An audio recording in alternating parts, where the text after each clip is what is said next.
Let me welcome our next guest from Lithuania, Professor Shantala Priyadarshini.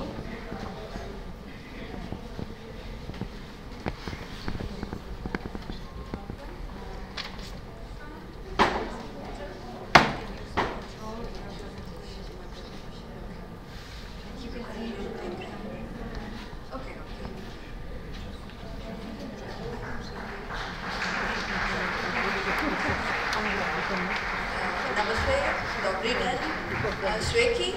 So all of you, a very good morning or good evening or good afternoon, wherever from the world you are looking at this program. So at the outset, I am very grateful to TCIM organizers and the team for allowing me this presentation. And I would also thank University of Latvia, International Leading Studies for having me here, and Government of India, Ministry of Ayush for deputing me here. I would be sharing my views on Ayurveda solutions for global warming, a cultural heritage from the past for the future crisis. And I am very thankful to the previous speakers who have been speaking about environment. So today we need to know, did Ayurveda people know about environment? Were they thinking about the environmental crisis, the climate changes that we speak so much today about, and what were they doing about it and how it was combated. Thank you for giving me this opportunity. Please, I can change my own slides. Okay. Okay. For climate change, it was called as Ritu Viparyaya. That was the Sanskrit term for that. And planet for the future. Plastics are playing havoc. So replace, reduce, reuse, beat plastic pollution. But were there plastics then in the Vedic age? No. So environmental safety for health, happiness and prosperity. Sustainable developmental goals was what they were thinking of, pollution of air, water, land and attitude. So what should be the attitude of the people and why? We will go on to it later. One earth, one family, one future. We are all here today on the same planet and we all face the climate change and we need to think of what should be the future and what we can do. From carbon emission to zero emissions, we have to think about, because we are doing some things which are wrong. What the people in the ancient days were doing was, they were not using plastic, they were using mud plates, mud cups and terracotta cups, leaf plates, and the utensils they were using was bamboo and these type of things. Then these are the replacements that we have today. Bagasse, sugarcane, biohusk boxes, pineapple box, arecanut box, and we had neem toothbrush, these type of things which are sustainable. But some countries have started it, but not all. Why are we speaking so much about plastic? Is because plastic, 400 million tons of plastic waste and every year, and by 2050 we are going to have 1,100 million tons. It is a huge number. We need to think of it now. And then what happens to this plastic? It goes into the marine land and it starts polluting the whole ocean. So pollution from fertilizers, pesticides, insecticides are adding up to the marine pollution, and pollution made from ships and marine equipment adds to that, and pollution from oil spills, as you all know, pollution from toxic industrial waste and sewage, deep mines, mining, light pollution are destroying the marine flora fauna. So atmospheric emissions is what we need to think, because 100 million animals lose their lives annually. So one pollution, ocean pollution is have negative impact. Then we have Indian way of thinking. What is this Indian way of thinking? Or Ayurveda way of thinking is silver, brass, copper, bronze vessels replaced plastic. As you can see, where all plastic is being used today, there were metallic things that were being used, or as I told you in the previous slides, what was used. Then we have one world, one health. So yes to meditation and no to medication. Vasudhaiva Kutumbakam. Practice yama niyama. Not only yogasanas, not only the from the 8 Ashtanga, ahimsa, be truthful in deeds, words and thoughts, and then we have to have mastery, aparigraha, non-accumulation. Accumulation is causing a lot of climate change, so we need to think of that. Positive attitude for global welfare. Then we come to a very important slide, that is where most meat is being eaten and least. As you can see, the map shows a lot and speaks more about it. So can we do something about it? Fasting has been a traditional way in India. Ekadasi, once in 15 days we do fasting, not only for religious purpose but also for climate change. And then meat is not consumed by almost 80% of Indians. It is maybe once a week or once in 15 days, or it could be like few months in a year. So Monday, Thursday, there are specific days when people don't eat meat. So meat in excess is not the way to go for climate change. We need to think of that. And then we have more than 60 countries around the world doing Agnihotra. It is a Vedic tradition of doing fire sacrifice. You can see in this who are all doing. So benefits of Agnihotra is it yields higher agriculture produce and helps the soil fertility. Mental disorders can be controlled in significant number. Repair the ozone layer, which is very important for us now. It checks the radiation of the globally. It is air pollution is controlled. We have chemical, physiological, biological, and all these are treated. It heals the atmosphere. Then why silver is extensively used in India is because silver is free from PBA and phthalates, and silver jewelry maintains brain power and body temperature. It is durable, biodegradable and non-toxic. So you have tongue scraper to feeding the baby and so many things. Then we have something wherein it was very much used, amulets, which later on became a superstition. People changed it and made it into that, and then they put in mantra into papers. So penalties for water, air, land pollution was there. People were penalized for doing wrong to the society. We had sacred forests, 14,000 we still have. Deforestation had penalties. Then we also need to think of the Swedish model of forestry, which EU nations are all looking at. So we in India have special trees for environment.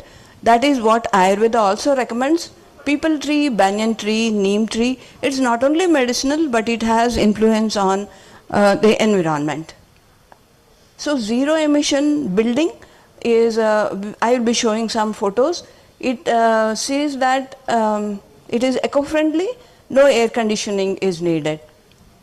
See, these are the buildings which are no transportation is needed of the building material. So you have mud and bamboo, you have cow dung cakes, bricks made out of these houses, and then you have a rock temple.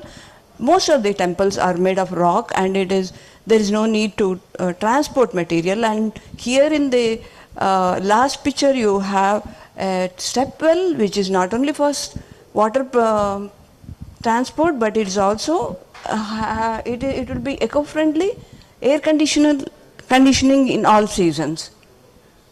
And these are some daily rituals which are being done to save temperature. They have their own kitchen garden. Fruits and vegetables are grown, so no transportation, no packing again with plastic. And then they have tulsi in every house. They have this rangoli, the cow dung water is sprinkled all over the ground, and that is going, if you will go and check Rubisco, you will know that this was what was the reason why it was done. Then every small action to save the planet. eat on banana leaf or drink in silver cups or glass or terracotta. Today we have been seeing that glass cups are being used, and we didn't have any non-vegetarian. Same as in GCTM, Vedic plaster or rock building material, silver or metal utensils for all occasions. Swedish model I have been talking about is 380 million trees are annually planted, which is a huge number, and 980 million tons carbon emission is prevented. So people name, we could adopt this for Ayurveda also, so we don't have biodiversity, loss of species biodiversity. And then Agnihotra to be done globally for healing the atmosphere. Indian homes, cow dung sprinkle aids carbon fixation, increase groundwater level. We do not try not to waste water. Plant a tulsi, make kitchen garden, grow vegetables, fruits. Reduction in meat consumption saves Mother Earth. One Earth, one family, one future. So we speak about a lot in Ayurveda about microcosm and macrocosm, yata pindandam tata brahmandam. So let us save our planet. It is our ideal to do good to the society, so it comes back. So what we do is something which everyone needs to think about, and here I would like to take some questions if anybody has a question. So any questions from the audience? Oh, everybody is not listening to me, or? All right. Thank you so much, Professor Shantala. It's very amazing, and I find it everything that you say can go so deep down. So can you please tell us a little bit more about the silver and that you use for the navel when you at the birth? Yes, please. That's a very good question. It was very good.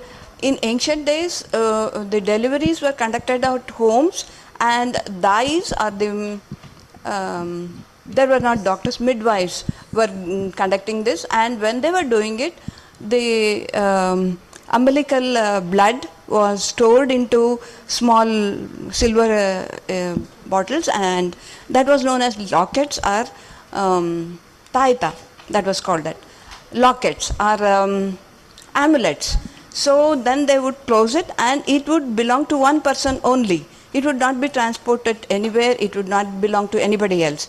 And if that child fell sick, that medicine was used.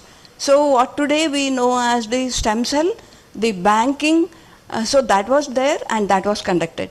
So that was there, and we find some research articles showing that. Thank you so much. Any more questions? I think silver is also antimicrobial. Yes, so yes. I think yes. kids should be protected from any infections. Definitely, just an additional definitely. protection for them, I think. Everybody has been using silver for tongue cleaner, and they giving medicines to wearing on the jewelry, all that.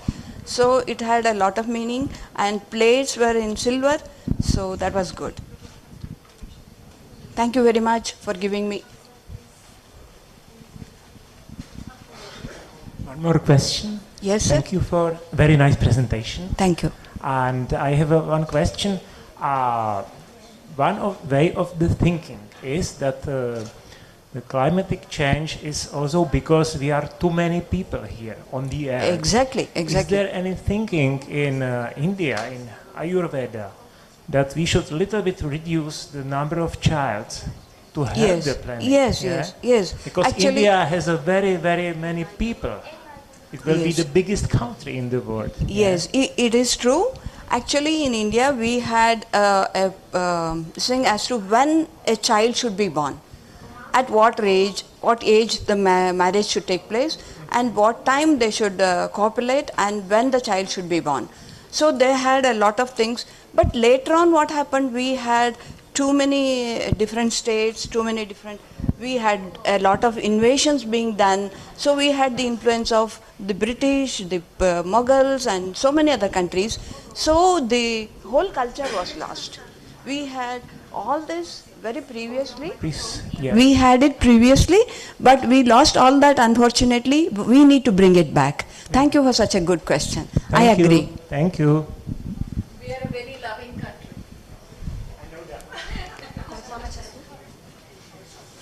Sir, Okay, so One question. I'm sorry, unfortunately. one question. We are from short you. on time. Just one. Anyway, thank you very much. It was an excellent, presentation, and it gives answers to many, many questions of what the world is looking forward. And my question is more of an answer to you, that please continue such a way. And as far as India is concerned, I would just simply say that what the West is making use of carbon, that way India is nothing in comparison. It is true, the population of India is much more, but it is hardly what America, what the West, and the plastic and the other things, and the pollution of the ocean. It is huge on behalf of so-called, developed countries. Thank you so much, sir. You have added a lot for my presentation. Thank you. Thank you very much. We are very honored that you came here. And our